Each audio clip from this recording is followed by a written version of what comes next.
Gua tuh jalan tolnya aja berapa? Jalan tolnya waktu itu keluar berita 18T. Iya. Waktu itu market cap-nya masih 1T. Murah banget tuh. Kayak masih di bawah deh bahkan. Iya. Di bawah Iya. Makanya gue tuh selalu investasi saham tuh nggak yang ribet-ribet bro. Iya.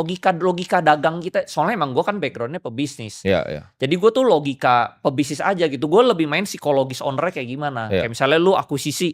Masih sih saham lu bikin tidur kalau lu ngerti saham ya kan. Terus misalnya lu market cap 1T. Jalan tolnya 18T. Gue lebih kayak psikologis owner lah. Iya. Itu sih. Gue nggak yang rumit-rumit bro.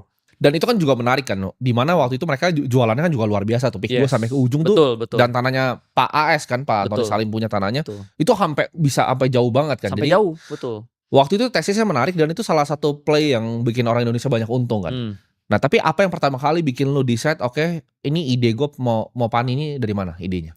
Waktu itu gue ada TP Arto, gue ada TP BBHI, waktu itu duit gue udah puluhan M bro. Nah terus gue bingung, beli apa lagi ya? Karena lu tau lah di Indonesia itu gak banyak pilihannya kan. Barangnya dikit. Yang bagus tuh sedikit. Jadi gue bingung masuk apa ya.